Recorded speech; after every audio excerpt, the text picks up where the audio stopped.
Bismillahirrahmanirrahim. Assalamualaikum warahmatullahi wabarakatuh. Alhamdulillahirabbil alamin wa bihi nasta'inu ala umuriddin waddin. Wassalatu wassalamu ala asyrafil anbiya'i wal mursalin sayyidina wa maulana Muhammadin wa ala alihi wa sahbihi ajma'in. Rabbi shrah li sadri wa yassir li amri wahlul 'uqdatam min lisani yafqahu qawli. Amma ba'du. Bagaimana kabarnya adik-adik sekalian? Bapak berharap semoga adik-adik semua selalu dalam lindungan Allah Subhanahu wa Ta'ala, serta selalu siap dan semangat untuk belajar kembali. Adapun pelajaran kita kali ini adalah hati tentram dengan berperilaku baik.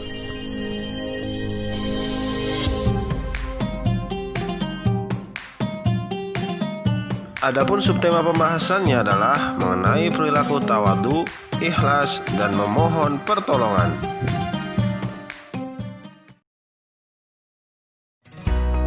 Adik-adik yang saleh dan salehah, yang pertama kita akan mempelajari sifat tawadu.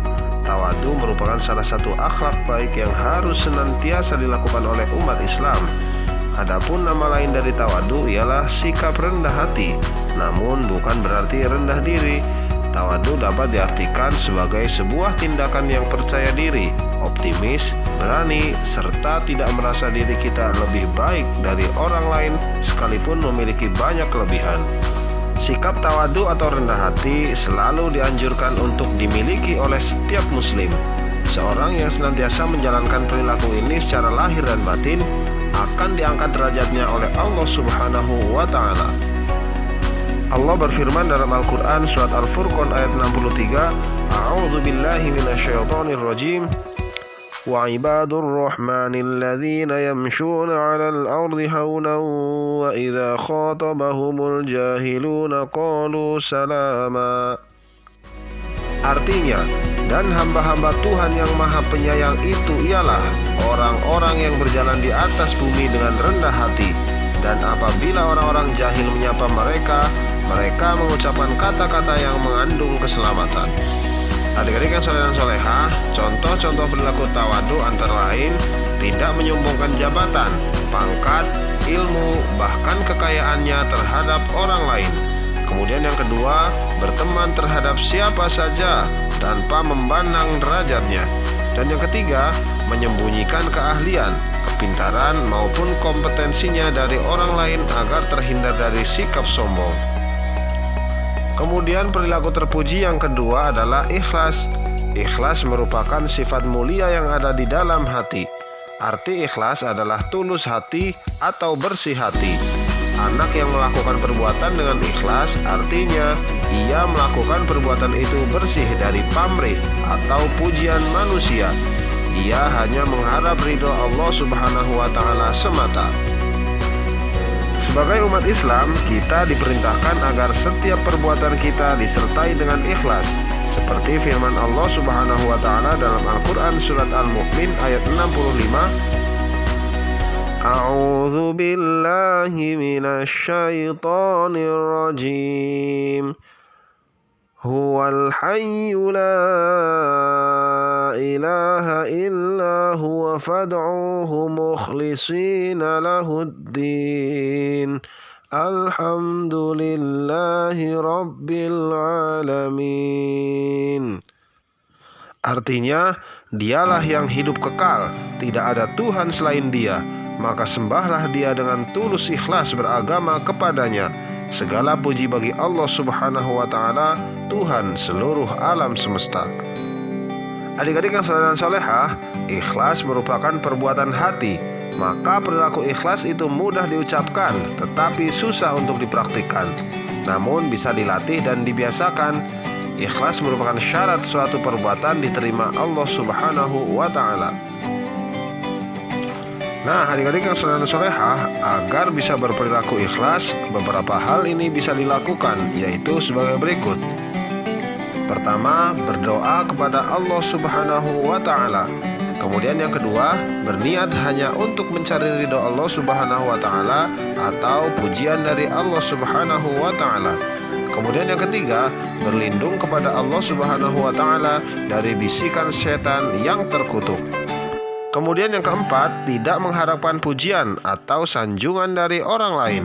Yang kelima, melakukan setiap kegiatan dengan sungguh-sungguh. Yang keenam, jujur dalam perkataan maupun perbuatan. Yang ketujuh, tidak peduli apakah ada yang memperhatikan perbuatan baik kita atau tidak. Yang kedelapan, berperilaku sederhana dan tidak sombong. Adik-adik yang soleh dan solehah, meskipun keikhlasan tidak dapat terlihat oleh mata, namun kita bisa melatihnya, yaitu dengan cara istiqomah beramal soleh. Dengan terus berlatih, insya Allah hati kita akan tumbuh menjadi hati yang ikhlas. Kemudian perilaku terpuji yang ketiga yang akan kita pelajari adalah memohon pertolongan. Memohon pertolongan artinya meminta bantuan agar dapat melakukan sesuatu atau bisa keluar dari kesulitan atau kesusahan. Dalam bahasa Arab, memohon pertolongan diartikan dengan isti'anah. Jika membutuhkan sesuatu, kita hanya diperkenankan memohon pertolongan kepada Allah Subhanahu wa Ta'ala, sesuai dengan firman Allah Subhanahu wa Ta'ala dalam surat Al-Fatihah ayat 5. Iyyaka na'budu wa iyyaka nasta'in. Hanya kepada Engkaulah kami menyembah dan hanya kepada Engkaulah kami mohon pertolongan. Adik-adik yang soleh dan solehah, tahukah bagaimana cara memohon pertolongan kepada Allah Subhanahu wa Ta'ala? Cara memohon pertolongan kepada Allah Subhanahu wa Ta'ala yaitu dengan berdoa setiap hari kepada Allah Subhanahu wa Ta'ala, baik dalam keadaan lapang maupun sempit. Allah Subhanahu wa Ta'ala akan senantiasa menyertai orang yang selalu berdoa. Oleh karena itu, kita harus selalu berdoa kepada Allah Subhanahu wa Ta'ala setiap hari, sehingga kita mendapatkan kemudahan dalam menghadapi macam-macam ujian hidup. Terlebih pada kondisi seperti saat ini, kita harus senantiasa berdoa kepada Allah Subhanahu wa Ta'ala, memasrahkan segala urusan kita hanya kepada Allah Subhanahu wa Ta'ala. Adik-adik yang soleh dan solehah, pertolongan Allah Subhanahu wa Ta'ala kepada kita sangat banyak dan jumlahnya tak terhitung. Di antaranya sebagai berikut.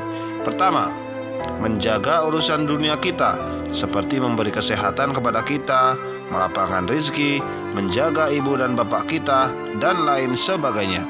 Kemudian yang kedua, Allah juga senantiasa menjaga urusan akhirat kita, seperti menguatkan kita dalam beribadah, menjaga hati kita agar selalu tawadhu dan ikhlas, senantiasa diberi petunjuk jalan yang diridhoi oleh Allah Subhanahu wa Ta'ala, dan lain sebagainya.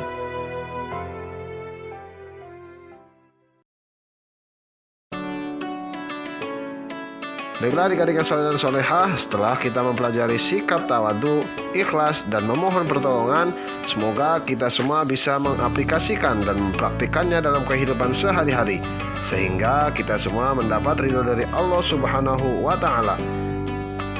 Cukup sekian pelajaran kita pada kesempatan kali ini. Semoga apa yang kita pelajari hari ini bermanfaat baik di dunia maupun di akhirat. Apabila ada kata-kata yang salah, semoga Bapak dan kita semua diampuni oleh Allah Subhanahu wa Ta'ala. Kurang lebihnya mohon maaf. Hasbunallahu wa ni'mal wakil. Wallahu a'lam bishawab. Wassalamualaikum warahmatullahi wabarakatuh.